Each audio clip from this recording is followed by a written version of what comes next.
جب سے میری شبانہ کے اوپر نظر پڑی تھی تب سے میرے دل کی حالت عجیب سی ہو رہی تھی۔ نہ جانے کیا بات تھی، بار بار دھیان اسی کی طرف جا رہا تھا اور میں اپنی اس کیفیت پر خود حیران تھا۔ سمجھ نہیں آ رہی تھی کہ میرے ساتھ کیا ہو رہا ہے۔ اس سے پہلے تو میں نے کبھی کسی لڑکی کے بارے میں اس طرح محسوس نہیں کیا تھا، لیکن شاید شبانہ میں کچھ خاص بات تھی جو مجھے محسوس ہو رہی تھی۔ میرا دھیان بار بار اس کی طرف جا رہا تھا۔ شبانہ میرے پڑوس میں رہنے والی ایک طلاق یافتہ لڑکی تھی۔ اس کی طلاق کا قصہ تو مجھے معلوم نہیں، لیکن اتنا ضرور پتا ہے کہ شادی کے چند دنوں کے بعد ہی وہ طلاق لے کر گھر واپس آ گئی۔ اس کی ماں کو یہ صدمہ اتنا گہرا لگا کہ وہ بیمار پڑ گئی اور اسی بیماری کی حالت میں اس کی ماں کا انتقال ہو گیا۔ شبانہ کے گھر والے ہمارے کافی عرصے سے پڑوسی ہیں، لیکن چونکہ شبانہ کا گھرانہ ایک مذہبی گھر ہے، اسی وجہ سے ہمارا کبھی اتنا آنا جانا نہیں ہوا۔ شبانہ کی اماں میری ماں کی ساتھ دوست تھیں، اس لیے کبھی کبھار اماں ان کے پاس چلی جاتی اور وہ بھی آ جاتی، لیکن شبانہ کا کبھی اس گھر میں آنا نہیں ہوا تھا۔ شبانہ کا بھائی مجھ سے کافی بڑا تھا، اس لیے میری اس کے ساتھ بھی کوئی دوستی نہیں تھی، کیونکہ وہ زیادہ تر سنجیدہ مزاج رہتا اور اپنے آپ کو پڑھائی میں مصروف رکھتا۔ حالانکہ ہمارے اسکول تو ایک ہی تھے، لیکن وہ مجھ سے 2 سال سینئر تھا۔ یہی وجہ تھی کہ میرا شبانہ لوگوں کی طرف بالکل آنا جانا نہیں تھا۔ شبانہ شروع سے حجاب کرتی تھی، اسی لیے اسے دیکھنے کا سوال ہی پیدا نہیں ہوتا تھا۔ اسے گھر والوں کی طرف سے سختی سے یہ ہدایت تھی کہ وہ کبھی نقاب کیے بغیر گھر سے باہر نہیں نکلے گی، اور نہ ہی وہ کبھی چھت پر دکھائی دیتی تھی۔ یہی وجہ تھی کہ شبانہ کیسی تھی اور کس طرح کی لگتی تھی مجھے آج تک یہ معلوم نہیں ہو سکا۔ ہم جوانی کی دہلیز پر قدم رکھ چکے تھے۔ میں کالج چلا گیا تھا، جبکہ شبانہ کی ماں نے میٹرک کرتے ہی اس کا رشتہ ڈھونڈنا شروع کر دیا۔ اماں انہیں بہت سمجھاتی کہ ابھی وہ چھوٹی ہے، تم کیوں اس کے اوپر یہ ظلم کر رہے ہو، لیکن ان کا کہنا تھا کہ ہمارے خاندان میں شادیاں جلدی کر دی جاتی ہیں اور زیادہ تر خاندان میں ہی کی جاتی ہیں، لیکن چونکہ شبانہ کا کوئی جوڑ نہیں تھا، اسی وجہ سے وہ باہر دیکھتی پھر رہی تھی۔ اماں چپ کر جاتی کہ یہ ان کے گھر کا معاملہ ہے، مجھے بولنے کا کیا اختیار ہے۔ یہی وجہ ہے کہ اماں اب انہیں زیادہ منع نہیں کرتی تھی کہ نہ جانے وہ کیا سمجھے۔ کچھ عرصے کے بعد ہی شبانہ کی ماں کو ایک مناسب سا رشتہ مل گیا۔ انہوں نے پہلے منگنی کی اور کہا کہ شادی ہم 1 سال کے بعد کریں گے۔ شبانہ کی ماں بھی اس بات پر تیار ہو گئی، کیونکہ ان کا کہنا تھا کہ اس 1 سال میں وہ آسانی سے تیاری کر لیں گی۔ لڑکا چونکہ باہر والے ملک میں ہوتا تھا، وہیں پر نوکری کرتا تھا، اسی لیے اسے 1 سال کے بعد چھٹی ملنی تھی۔ شبانہ کی ماں کو اس بات پر کوئی اعتراض نہ ہوا اور یوں شبانہ کی منگنی ہو گئی۔ مجھے یہ تو معلوم نہیں کہ شبانہ اس رشتے سے خوش تھی یا نہیں تھی، لیکن اس کی ماں بڑی خوشی خوشی اس کی شادی کی تیاریاں کر رہی تھیں۔ اور پھر یہ سال پلک جھپکتے گزر گیا اور شبانہ رخصت ہو کر اپنے سسرال چلی گئی۔ میں نے تو شادی والے دن بھی شبانہ کو نہیں دیکھا تھا، کیونکہ اس نے شادی والے دن بھی گھونگھٹ نکالا ہوا تھا، اور ویسے بھی عورتوں اور مردوں کی الگ الگ تقریب کا اہتمام کیا گیا تھا۔ یہی وجہ تھی کہ میں آج تک شبانہ کو نہ دیکھ سکا، لیکن آج جب اچانک ہی وہ حواس باختہ سی پہلی بار میرے گھر آئی تو میں سامنے ہی بیٹھا ہوا تھا اور اسے دیکھ کر دنگ رہ گیا۔ میری آنکھیں حیرت کے مارے کھلی کی کھلی رہ گئیں۔ میرا نام وقار ہے اور میں ایک 26 سال کا مرد ہوں۔ میری شادی کو ابھی کچھ ہی عرصہ ہوا ہے۔ جب یونیورسٹی کی تعلیم حاصل کرنے کے بعد میں نوکری ڈھونڈنے کے لیے نکلا تو مجھے کافی وقت لگ گیا، کیونکہ نوکری کے لیے یا تو سفارش کی ضرورت تھی یا پھر رشوت کی ضرورت تھی، اور میرے پاس دونوں ہی نہیں تھے۔ چونکہ میرے گھر کے حالات کچھ خراب تھے، ابا کا انتقال ہو چکا تھا، ان کی پینشن سے گھر کا گزر بسر بڑی مشکل سے ہوتا تھا۔ اماں دانتوں سے کھینچ کھینچ کر خرچہ کرتی تھیں، لیکن پھر بھی مہینے کے آخر میں گھر میں اکثر فاقہ کرنا پڑتا۔ میں چونکہ اسکالرشپ پر یونیورسٹی میں پڑھ رہا تھا، اس لیے میری پڑھائی میں تو کوئی رکاوٹ نہ ہوئی، کیونکہ میں بہت ذہین تھا اور اپنی پڑھائی کو بہت زیادہ سنجیدگی سے لیتا تھا۔ لیکن اتنا پڑھ لکھ جانے کے باوجود بھی جب مجھے نوکری کے حصول میں اتنی زیادہ مشکل پیش آئی تو میں دل برداشتہ ہونے لگا اور مایوسی کے عالم میں گھنٹوں سڑک کے کنارے پیدل چلتا رہتا۔ جہاں کہیں بھی مجھے کسی بھی نوکری کا پتہ چلتا یا اخبار میں کسی چھوٹی موٹی نوکری کا ہی اشتہار دیکھتا تو میں انٹرویو کے لیے پہنچ جاتا، لیکن ایسے لگتا تھا جیسے وہ انٹرویو صرف فارمیلٹی کے لیے ہوتا ہے، جبکہ انہوں نے تو پہلے ہی اس سیٹ کو بیچ دیا ہوتا ہے۔ ہاں، میں اسے بیچنا ہی کہوں گا۔ اگر آپ نے رشوت لی ہے یا کسی کی سفارش پر اس بندے کو رکھا ہے تو آپ نے میرٹ کا احترام نہیں کیا، بلکہ اپنے فائدے کو سوچتے ہوئے وہ سیٹ بیچ دی ہے۔ یہی وجہ تھی کہ حالات کی خرابی کے باعث میرے اندر تلخی بڑھتی جا رہی تھی۔ حالانکہ میں اپنی پڑھائی میں اتنا اچھا تھا، لیکن مجھ میں صرف ایک چیز کی کمزوری تھی کہ میں دیکھنے میں بہت دبلا پتلا اور چھوٹے قد کا تھا۔ میرا قد بمشکل 5 فٹ تھا۔ لڑکوں میں سے تو میں اسے چھوٹا ہی شمار کروں گا۔ اسکول میں تو لڑکے میرا بہت زیادہ مذاق اڑاتے تھے۔ وہ لوگ اکثر مجھے کوڈو کوڈو کہتے اور کوئی میری صحت کی وجہ سے مجھے تیلی پہلوان کہہ کر بلاتا۔ میں پہلے تو ان کے ساتھ مقابلہ کرتا، انہیں مارنے کو دوڑتا، لیکن میں ان کا مقابلہ نہیں کر سکتا تھا کیونکہ وہ سب تعداد میں زیادہ تھے اور میرا کوئی دوست نہیں تھا۔ میں گھر آ کر اماں سے شکایت کرتا تو اماں پیار سے مجھے سمجھاتی، کہتی کہ میرا بیٹا تو شہزادہ ہے، شہزادہ۔ ان لڑکوں کو کیا پتا کہ تم کتنے خاص ہو۔ تم کبھی ان کی باتوں پر دھیان مت دینا، صرف اپنی پڑھائی پر دھیان رکھنا۔ تم جتنا پڑھو گے اور جتنا کامیاب بنو گے، یہ ان لڑکوں کے منہ پر تمانچہ ہوگا۔ اماں کی بات میرے دل میں رہ گئی اور میں نے اب ان لڑکوں کی باتوں پر توجہ دینا ختم کر دیا۔ وہ جب میرا مذاق اڑاتے تو میں انہیں نظر انداز کر دیتا اور کتاب کھول کر بیٹھ جاتا، حالانکہ وہ اکثر ہاتھا پائی تک آ جاتے، مجھے ہاتھ مار مار کر چھیڑتے اور اکسانے کی کوشش کرتے، لیکن میں نے اماں کی ہی بات کو اہمیت دی اور انہیں نظر انداز کیے رکھا۔ یہی وجہ تھی کہ میں نے میٹرک میں پورے ضلع میں ٹاپ کیا تھا۔ اماں تو اماں، میں خود بھی اس بات پر حیران تھا۔ مجھے تو یہ امید تھی کہ میرے نمبر اچھے آئیں گے، لیکن اس بات کا اندازہ نہیں تھا کہ میں ٹاپ کروں گا۔ میرے اسکول کے استاد، میری کلاس کے سارے بچے بہت زیادہ حیران تھے۔ ان سب کے لیے یہ غیر متوقع تھا، خود میرے لیے بھی یہ بالکل غیر متوقع تھا۔ مجھے اندازہ نہیں تھا کہ میں اتنی بڑی کامیابی سمیٹوں گا۔ یہ سب میرے صبر کا نتیجہ اور میری ماں کی دعاؤں کا اثر تھا، جو آج میں اس مقام پر پہنچا تھا۔ میری اتنی بڑی کامیابی سے ان لڑکوں کے منہ بند ہو گئے تھے، کیونکہ ان میں سے کئی فیل اور کئی دو مضامین میں ناکامیاب ٹھہرے تھے۔ میری کامیابی کی بدولت اسکول نے میرے اعزاز میں خاص طور پر تقریب کا اہتمام کیا تھا۔ بہت سارے اخباروں اور ٹی وی پر میرے انٹرویوز چھپے اور مجھے بلایا جانے لگا۔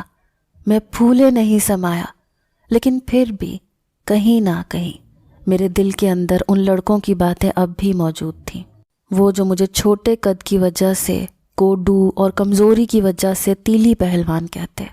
میرے دل میں کہیں نہ کہیں وہ باتیں سر اٹھاتی تھیں اور میں اپنے آپ میں مر سا جاتا۔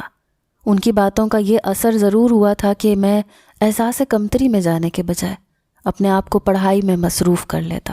جب مجھے ان کی باتوں کا خیال آتا تب میں پڑھنے کے لیے بیٹھ جاتا اور اپنے آپ کو اتنا کامیاب کرنا چاہتا تھا کہ جب وہ لڑکے میری طرف دیکھیں تو انہیں اپنا سر بہت اونچا کرنا پڑے۔ میں قد سے نہیں، علم سے ان سے بڑا ہونا چاہتا تھا۔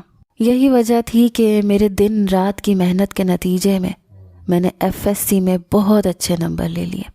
میں انجینئرنگ کا شوق رکھتا تھا، اس لیے آگے انجینئرنگ یونیورسٹی میں مجھے ہاتھوں ہاتھ لیا گیا اور میری زندگی کا ایک نیا سفر شروع ہو گیا۔ گھر پر اماں اور میری چھوٹی بہن میری اس کامیابی پر بہت خوش ہوتے تھے۔ ابا کی پینشن کے ساتھ ساتھ اب میری چھوٹی بہن نے گھر پر ہی کچھ بچوں کو ٹیوشن پڑھانا شروع کر دیا تھا۔ میں خود بھی یونیورسٹی کے بعد 2-3 بچوں کو گھر پر ٹیوشن پڑھانے کے لیے جاتا، کیونکہ اس طرح میرے اخراجات نکل جاتے اور میں اپنے اخراجات کا بوجھ اماں پر نہیں ڈالنا چاہتا تھا۔ اس لیے ان بچوں کو گھر پر ٹیوشن پڑھا کر رات کو 8-9 بجے تک گھر واپس آتا۔ سارا دن میرا باہر ہی گزر جاتا اور جب میں گھر آتا تو اماں میرے انتظار میں بیٹھی ہوتی، کیونکہ ہم پھر مل کر ہی کھانا کھاتے، کچھ وقت ایک دوسرے کے ساتھ گپ شپ کرتے، ایک دوسرے کے ساتھ اپنے سارے دن بھر کی روٹین کی باتیں کرتے اور پھر سونے چلے جاتے۔ زندگی میں سکون ہی سکون تھا، لیکن بے سکونی تو تب ہوتی تھی جب میں آئینہ دیکھتا تھا اور ان لڑکوں کی باتیں میرے دماغ میں چکرانے لگتی۔ میں نے آئینہ دیکھنا ہی چھوڑ دیا۔ اپنی تعلیم میں ترقی کی منزلیں طے کرتے کرتے میں نے انجینئرنگ بھی بڑے اچھے اور امتیازی نمبروں سے پاس کر لی تھی۔ میرا خیال تھا کہ مجھے یہاں سے نکلتے ہی ہاتھوں ہاتھ لیا جائے گا اور بڑی اچھی نوکری دی جائے گی، لیکن یہ صرف میری خام خیالی تھی۔ میری اتنی بڑی کامیابی کے ساتھ لی گئی ڈگری ان کے لیے کوئی معنی نہیں رکھتی تھی۔ انہیں تو کوئی بھاری سفارش والا یا پھر کوئی اور رشوت دینے والا مل جاتا، اور یوں وہ نوکری ان میں سے کسی کو مل جاتی۔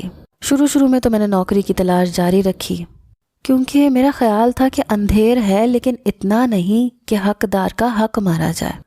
لیکن جب مجھے جوتیاں گھساتے 1 سال ہو گیا تو تب مجھے ایسا احساس ہوا کہ یہاں پر تو اندھیر نگری کا راج ہے، یہاں پر تو کسی کو اس کا حق نہیں ملتا۔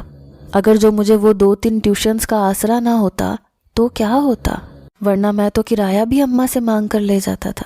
یہی بات مجھے شرمسار کرتی تھی کہ اتنا پڑھ لکھ کر بھی میرے کس کام کا تھا۔ جب میں ہاتھ میں ڈگریاں لے کر نوکری ڈھونڈتا رہتا، پھر شاید قدرت کو مجھ پر رحم آ گیا۔ اخبار میں آئی ایک سرکاری نوکری کے لیے میں نے اپلائی کر دیا۔ اسے اپلائی کر کے میں بھول چکا تھا، کیونکہ میرا نہیں خیال تھا کہ مجھے وہ نوکری ملے گی۔ لیکن میری حیرت کی انتہا نہ رہی جب 1 مہینے کے بعد مجھے اپوائنٹمنٹ لیٹر مل گیا، اور میں کتنی ہی دیر اسے ہاتھوں میں پکڑ کر بے یقینی سے بیٹھا رہا۔ مجھے اس بات کا یقین ہی نہیں آ رہا تھا کہ مجھے نوکری مل گئی ہے۔ اماں اور بہن کو جب اپنی خوشی کے بارے میں بتایا تو وہ دونوں تو خوشی سے رونے لگیں۔ اب مجھے یقین ہو گیا تھا کہ میرے گھر کے حالات بدل جائیں گے، اور پھر میں نوکری پر جانا شروع ہو گیا۔ اب میرے اندر اعتماد آتا جا رہا تھا، اور آہستہ آہستہ میری شخصیت نکھرتی جا رہی تھی۔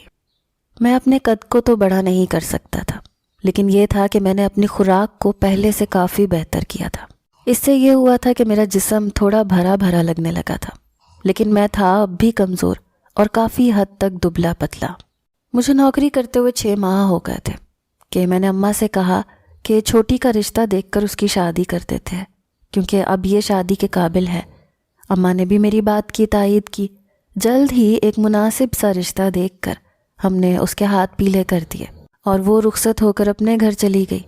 اماں کو اب گھر کی خاموشی کھٹکنے لگی، کیونکہ چھوٹی کی شادی ہو گئی اور میں دفتر چلا جاتا تھا، جہاں سے مجھے شام کے 6 سے 7 بج جاتے تھے، اور اماں سارا دن گھر پر اکیلی بیٹھی بور ہوتی رہتی۔ یہی وجہ تھی کہ چھوٹی کی شادی کے کچھ عرصے کے بعد اماں نے مجھ پر دباؤ ڈالنا شروع کر دیا۔ ان کا کہنا تھا کہ اب چونکہ تمہاری نوکری بھی لگ گئی ہے، چھوٹی کی شادی بھی ہو گئی ہے اور سب کچھ ٹھیک ہے، تو تمہاری شادی میں دیر نہیں کرنی چاہیے۔ میں شروع میں تو اماں کو ٹالتا رہا، یہی کہتا رہا کہ آپ کو گھر کا سکون پسند نہیں ہے، اس لیے بہو لے کر آنا چاہتی ہیں۔ اماں ہنس دیتی تھیں، جبکہ میں ابھی شادی کرنا ہی نہیں چاہتا تھا۔ اماں کے بار بار اصرار پر ایک دن میں نے انہیں کہہ دیا کہ مجھ سے کون شادی کرے گا، میرا قد بھی چھوٹا ہے، میں دبلا پتلا ہوں، دیکھنے میں نہ تو خوبصورت ہوں اور نہ ہی ایک ہینڈسم مرد ہوں، تو پھر مجھ سے کون سی لڑکی شادی کرنے کے لیے حامی بھرے گی۔ میں نے بہت سنجیدہ اور حقیقت پسندانہ انداز میں اماں سے کہا، تو اماں بیچاری دکھی ہو کر مجھے دیکھتی رہیں، اور پھر جب وہ کچھ کہنے کے قابل ہوئیں تو کہنے لگیں کہ مجھے بہت حیرت ہو رہی ہے کہ تو اپنے بارے میں اس طرح سوچتا ہے۔ میں سچ میں بہت حیران ہوں میرے بچے، ہر لحاظ سے تم مکمل ہو، تجھ میں ایسی کون سی کمی ہے؟ تو پڑھا لکھا ہے، خوبصورت ہے، با ادب بچہ ہے، کسی قسم کا نشہ نہیں کرتا، تیری نوکری اچھی ہے، پھر بھی تو اپنے آپ کو ایسا سمجھتا ہے۔ مجھے بہت افسوس ہوا، میں نے تیری ایسی تربیت کی تھی۔ اماں بیچاری تعصب سے مجھے کہنے لگی، جبکہ میں شرمسار سا ہو گیا۔ اماں چند لمحے خاموش رہیں، پھر کہنے لگیں، ٹھیک ہے، اگر تجھے ایسے لگتا ہے تو میں تیرے لیے ایسی بیوی لے کر آؤں گی جو اونچی لمبی جوان ہو، تاکہ تیرے بچے اونچے لمبے اور جوان نکلیں، وہ تیری طرح ایسی باتیں نہ سوچیں، ان کے اندر اس طرح کا احساس کمتری نہ پیدا ہو، اسی لیے میں تیرے لیے ایسی بیوی ڈھونڈ کر لاؤں گی۔ اماں نے ایک عزم سے کہا تو میں نے ان کی طرف فوراً دیکھا اور کہا کہ کیا میرا مذاق اڑانا چاہتی ہیں، یا پھر آپ کو لگتا ہے کہ وہ اونچی لمبی جوان لڑکی میرے ساتھ شادی کے لیے تیار ہو جائے گی؟ اگر ایسا ہے تو آپ کی غلط فہمی ہے، کوئی بھی مجھ جیسے لڑکے سے شادی نہیں کرے گی۔ میں نے اماں کو 2 ٹوک انداز میں سمجھا دیا تھا، لیکن وہ بھی میری ماں تھی، وہ بھی باز نہیں آئی۔ ان کا یہی کہنا تھا کہ وہ بہت جلد میرے لیے ایسا ہی رشتہ ڈھونڈ کر میری بات طے کر دیں گی۔ اماں کو ٹالنے کی خاطر میں نے کہہ دیا کہ ٹھیک ہے، اگر آپ کو ایسا رشتہ ملتا ہے تو میری طرف سے بھی کوئی انکار نہیں۔ اس دن کے بعد سے اماں نے دوبارہ میری شادی کا نام نہیں لیا۔ میں نے بھی سکھ کا سانس لے لیا، کیونکہ میرا خیال تھا کہ اماں اپنے ارادے سے باز آ گئی ہوں گی۔ لیکن میری حیرت کی انتہا نہ رہی جب ایک دن میں دفتر سے گھر واپس آیا تو دیکھا سامنے اتنی بڑی مٹھائی کی ٹوکری پڑی ہوئی ہے۔ میں نے حیران ہوتے ہوئے ایک گلاب جامن اٹھا کر منہ میں ڈال لیا۔ اماں سے پوچھنے لگا کہ یہ اتنی زیادہ مٹھائی کہاں سے آئی؟ اماں فوراً کچن سے نکلتی ہوئی اور خوشی سے چور لہجے میں کہنے لگیں کہ میں نے تیری بات پکی کر دی ہے، یہ اسی سلسلے میں آئی ہے، اب سارے محلے میں بانٹوں گی۔ اماں نے خوشی خوشی مجھے آگاہ کیا تو میں حیرت سے ہکا بکا رہ گیا اور اماں کی شکل دیکھنے لگا کہ شاید وہ مذاق کر رہی ہیں، لیکن اماں کے چہرے پر سنجیدگی تھی۔ اور اماں نے کہا کہ تو نے ہی مجھے کچھ دن پہلے کہا تھا کہ اگر مجھے لمبی اور جوان لڑکی مل گئی تو تیرا رشتہ طے کر دوں۔ اب دیکھ لے، مجھے وہ لڑکی مل گئی ہے اور وہ خوشی خوشی تیرے ساتھ شادی کرنے کے لیے تیار ہے۔ اماں نے مجھے بتایا تو مجھے بہت حیرت ہوئی، تاہم میں نے پھر بھی اماں سے کہا کہ ہو سکتا ہے اس لڑکی کے ساتھ زیادتی ہو رہی ہو، آپ ایک بار اکیلے میں اس سے بات کریں یا پھر مجھے کرنے دیں۔ لیکن اس معاملے میں اماں نے میری ایک نہیں سنی اور جلد ہی شادی کی تاریخ پکی کر دی۔ میں اب کچھ نہیں کر سکتا تھا، تاہم میرے ذہن پر بار بار ایک ہی سوچ آ رہی تھی، نہ جانے اس لڑکی کی ایسی کیا مجبوری تھی جو وہ مجھ جیسے شخص کے ساتھ شادی پر تیار ہو گئی۔ مجھے تو شادی کے نام سے ہی خوف آ رہا تھا۔ بہرحال شادی کا دن آن پہنچا۔ دلہن واقعی اماں کے کہے کے مطابق اونچی لمبی جوان تھی۔ میں خام خواہ ہی مہمانوں سے نظریں چرائے پھرتا رہا، کیونکہ مجھے ایسے لگ رہا تھا جیسے ہر آنکھ میرا مذاق اڑا رہی ہے، ہر ایک کی زبان پر میرے بارے میں غلط باتیں ہیں۔ لیکن شاید یہ صرف میرا وہم تھا۔ شادی کی پہلی رات میں نے اپنی بیوی کو دیکھا تو دیکھتا ہی رہ گیا۔ وہ حسن میں کسی سے کم نہیں تھی۔ اماں نے واقعی میرے لیے ایک ہیرا تلاش کیا تھا، اس لیے میں اماں کا بہت مشکور تھا۔ تاہم جب بھی وہ میرے ساتھ کھڑی ہوتی تھی تو مجھے خام خواہ میں احساس کمتری میں مبتلا کر دیتی، اور یہ بات میرے دل میں بڑھتی جا رہی تھی۔ لیکن نہ جانے اماں نے کیوں اس طرح میری شادی اس سے کروا دی، جبکہ اماں کو معلوم بھی تھا کہ میرا قد اتنا نہیں ہے۔ اپنی بیوی کے ساتھ میری زندگی اچھی گزر رہی تھی۔ اماں تو بہت خوش تھیں، وہ اکثر میری بیوی کے ساتھ بیٹھی باتیں کرتی نظر آتی، ان کے چہرے پر ان کی خوشی کا عکس دکھائی دیتا تھا۔ لیکن میں پھر بھی کبھی کبھی احساس کمتری میں آ جاتا اور اپنی بیوی کے ساتھ سخت رویہ اور سخت انداز اختیار کر لیتا۔ پھر بعد میں اس بات پر پچھتاتا بھی تھا، کیونکہ اس میں اس کا تو کوئی قصور نہیں تھا، ہمارا نصیب ایک ساتھ لکھا ہوا تھا۔ لیکن اس سارے معاملے کے دوران ہلچل اس وقت مچی جب میں نے پہلی بار شبانہ کو دیکھا۔ میں اس دن طبیعت کی خرابی کی وجہ سے گھر پر ہی تھا۔ آج دفتر سے چھٹی کی تھی، اسی لیے باہر صحن میں ہی بیٹھا ہوا تھا کہ اتنے میں شبانہ تیزی سے آئی۔ اس کے پیروں میں جوتا بھی نہیں تھا، جبکہ دوپٹہ گلے میں تو تھا، سر پر نہیں تھا۔ وہ اس وقت شدید بوکھلائی ہوئی اور پریشان لگ رہی تھی۔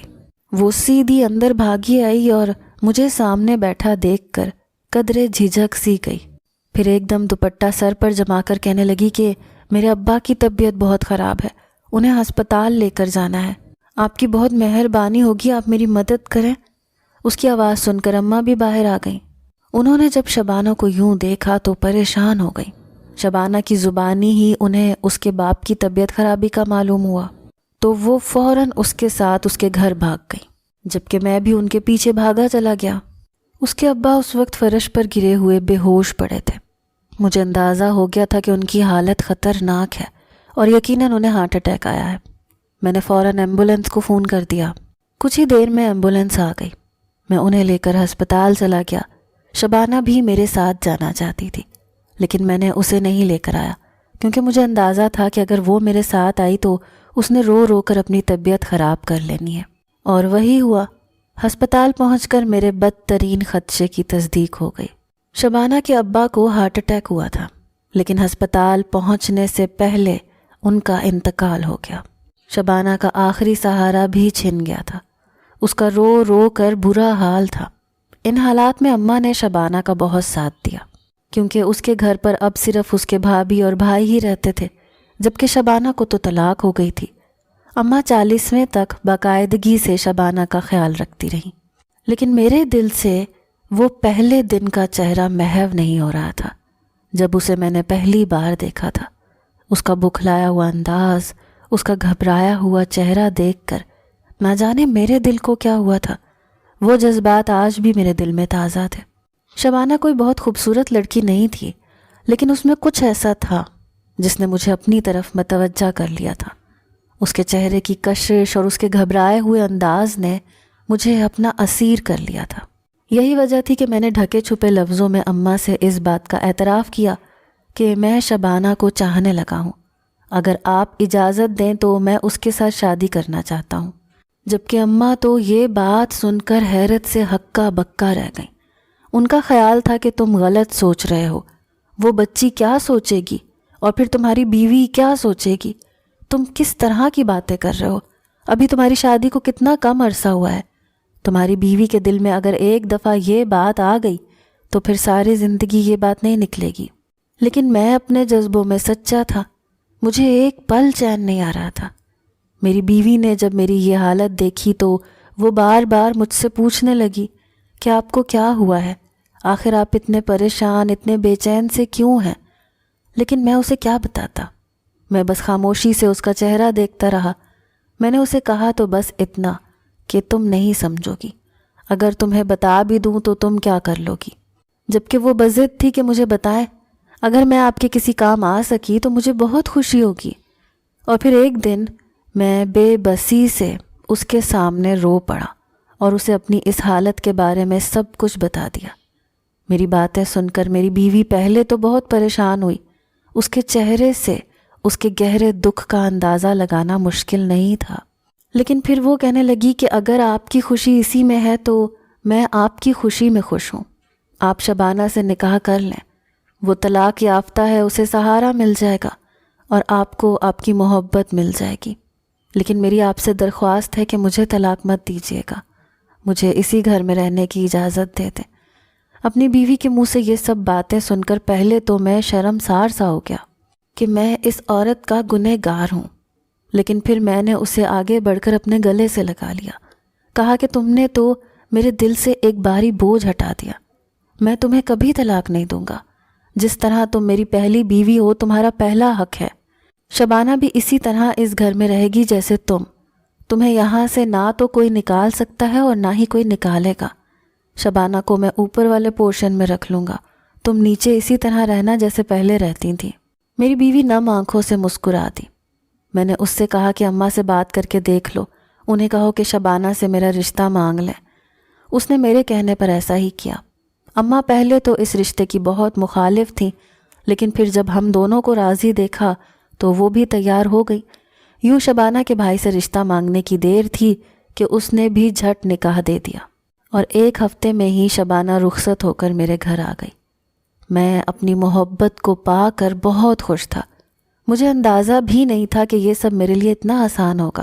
اس بات کے لیے میں اپنی بیوی کا شکر گزار تھا جس نے مجھے یہ حق دے دیا تھا اور میری راہ میں کسی قسم کی کوئی رکاوٹ نہیں ڈالی۔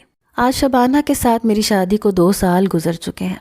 شبانہ سے میرا ایک بیٹا ہے اور میری پہلی بیوی میں سے بھی ایک بیٹی ہے۔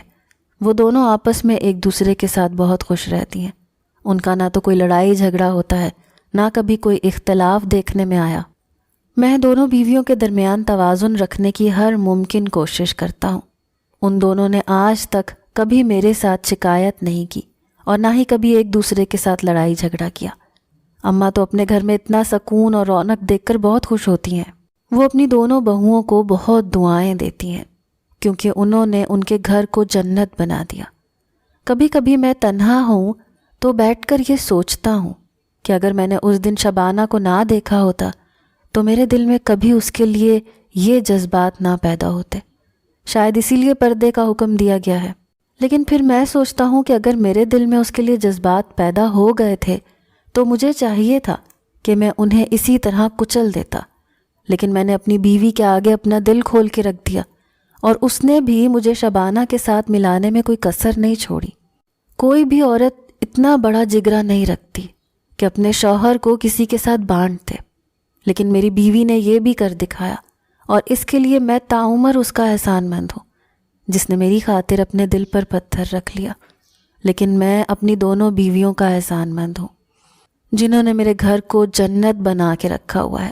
ان کے آپس کے سلوک اور اتفاق کی بدولت میرے گھر میں اتنی رونق اور چہل پہل ہے۔